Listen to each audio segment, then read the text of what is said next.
Road to Texas. First scene. Exterior, city, night. The streets are buzzing with Saturday night party revelers. The vibrant atmosphere is suddenly broken with the revelers stepping aside and looking in shocked horror as the haggard features of 40-year-old Frank Pearson carries his emotionless stare through the dispersing crowd. In his arms is the bloody body of a 17-year-old Romanian girl in scanty clothing. She shows some signs of life. Frank's fancy Stetson western wear and body is completely covered in blood. 2 police officers block Frank's path, ordering him to stop, but he continues, attempting to get across the road to the medical center. The officers spread out their arms, creating a human roadblock.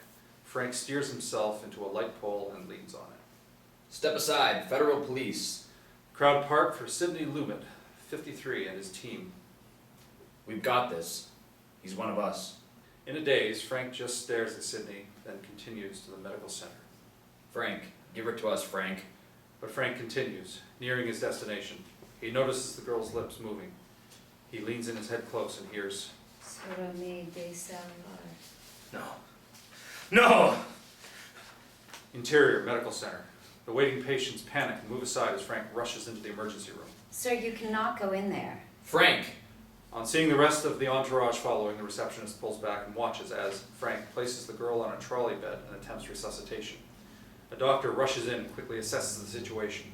He begins to bark out orders as he takes control. Sidney nods to his fellow agents who pull Frank back. No. Don't let her die. But they struggle in bringing her back to life. Frank realizes this and slumps to the ground in a state of shock. Sidney can only watch on in despair. Just entering is Thomas, a late 20s baby-faced federal officer with spots of blood over his cheek and white collar.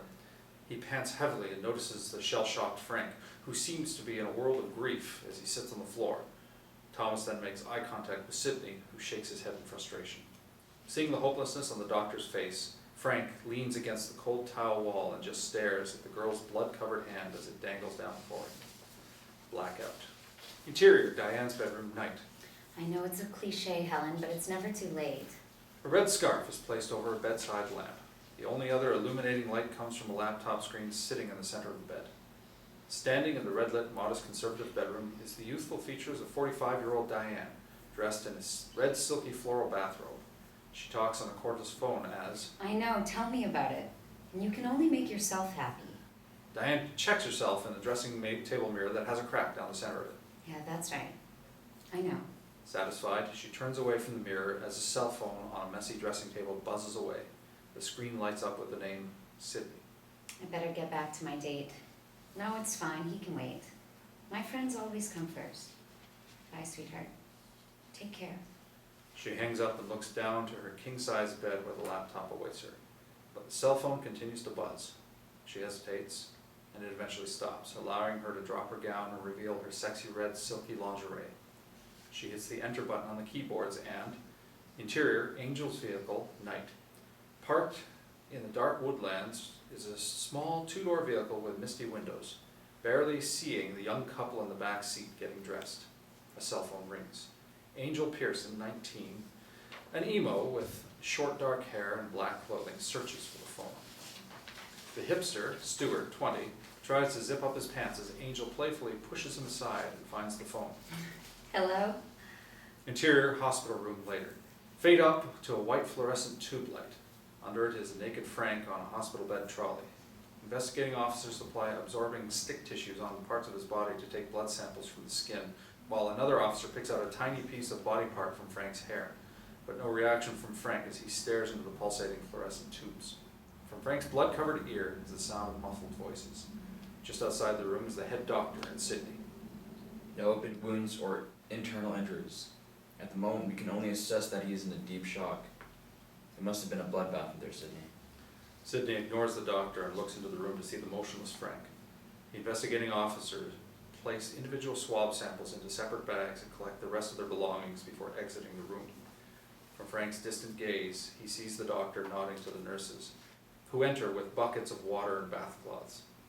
Frank's eyes dart about as he continues to remain stationary, watching the nurses wiping the blood off his naked body.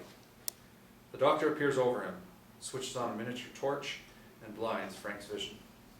Interior, hospital hallway. Sidney? Sidney turns to find Angel. Around her neck is a miniature black sculptured angel. Eliza? Angel. That's right. Your father told me about your name change. I didn't know he liked to talk about his family. Only the things that irritate him. Sidney notices Angel's slight offensive reaction, and Sorry. Is that my dad?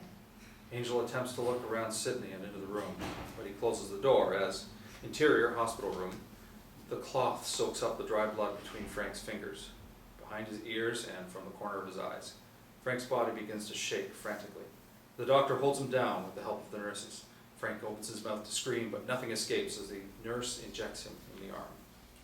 Interior, hospital waiting room later. A few chairs and a coffee table make up the cliché waiting room. Sidney and Angel sit across from each other, with paper cups of machine dispensing coffee. I haven't been able to get on to your mother. Why would she care? So what happened? You know, I'm not allowed to discuss that. Of course, another mindfuck mystery tour for my old man to keep bottled up for future screw-up references. He'll be fine. We'll take care of him. I'm sure you will. But we may need your help. Angel gives Sidney a long hesitation stare, and eventually, And how long do you think it'll take him to recuperate? A week? Maybe a month? How about never? Or is he already completely screwed up before all of this happened? Because whatever case he's been working on the last few months has done his head in. Sidney ignores her as he looks past her. Angel turns to see a few federal agents blocking the doorway. I'll leave you boys to it. Just let me know what I need to do. Thanks. We'll do our utmost best in taking care of him. The dubious Angel stands, throws her cup of coffee into the waste bin, and as she is about to exit, turns to Sidney, wanting to say something, but instead shakes her head in displeasure. The agents step aside and acknowledge Angel with solemn greeting nods. She notices that the young agent, Thomas, has bloodstains on his collar.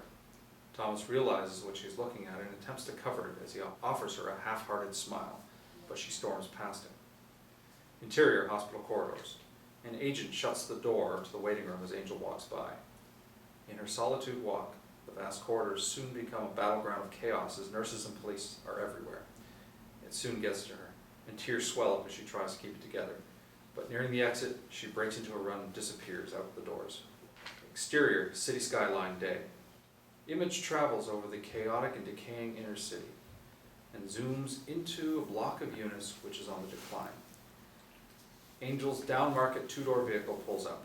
Angel exits in her supermarket checkout work uniform carrying shopping bags. Gone is the black mascara and any black emo facial makeup. Interior, Frank's unit day. On the lounge is Frank, sporting a wild beard. His bleary eyes stare into the corner of the room where the scantily dressed Romanian girl is crouching in the corner, covered in blood. Her menacing stare is aimed at Frank. Dad? Angel enters and opens the blinds, allowing natural light to brighten the small, messy room. The image of the Romanian girl disappears, revealing an empty corner. Dad, if you don't answer me, I'm going. No response as she places the shopping on the kitchen bench. Dad! Yeah, I'm up. Frank pops up from the lounge in his daggy tracksuit outfit. His bleary eyes make contact with Angel, who's standing in the doorway of the kitchen. It's almost midday. She clears the table from last night's dinner, but comes across a recent newspaper with the headline, "Costello cleared of underage prostitution." The article is accompanied by a photo of a bald-headed man with gold-rimmed spectacles, but on the newspaper is handwritten words of "Sora mea del Savare," repeated over and over again. Fell asleep on the lounge again? Frank manages to stand and stretch while looking into the corner, occupied now by a Fender Stratocaster electric guitar on a stand. Dad, you okay? Yeah, I'm always okay. You still haven't left the house, have you? Frank ignores her as he picks up the scattered newspapers from the floor, but Angel notices that sections of the newspaper have been cut out. She decides to quickly snatch the newspaper on the kitchen table, storms back into the kitchen, and quickly places that newspaper in a shopping bag. Frank throws the other newspapers on the table that Angel has just cleaned, and then leans in the doorway, watching Angel unpacking the shopping bags. So how's the music going? Got anything new for me to listen to? Not today, but I'm struggling with my end-of-year work. I have to create some composition with the theme of conflict. I've already got plenty of that between work, studies, and this. Angel stops abruptly and looks to Frank apologetically. Sorry. She quickly hugs him. He eventually returns the hug. So, how much do I owe you? Angel sheepishly pulls out the receipt from the shopping bag, and Frank takes it. He holds her hand. You've done enough for me. Actually, I don't think you need to do this anymore. You should be out having a good time with your friends, not this. What do you mean? I've seen more of you now than I ever have in my lifetime. It's been great, and now you want to stop it? What, you don't like me or something? No, I mean, I'm doing okay now. Not convinced, Angel pulls away and continues her chore. Frank takes a deep breath, attempting to control his shaking hand by hiding it behind his back. So you're gonna get yourself ready for your session? Frank hears a low grunting noise and looks into the lounge room corner, but the Romanian girl is not there. He then hears the scraping sound of fingernails on wood. Frank moves to the hallway. Dad, Yeah? the therapist is not coming to you anymore. She wants you to go to her. Think you can handle leaving this dump just for a few hours? But Frank is busy observing the Romanian girl standing outside the front door, coaxing him to follow her. You better call her if you can't make it. I'll go and get dressed. Angel steps into the hallway to see what he's staring at. The front door is closed, the hallway is empty. But she notices the study room door slightly ajar and can see a computer screensaver displaying photos.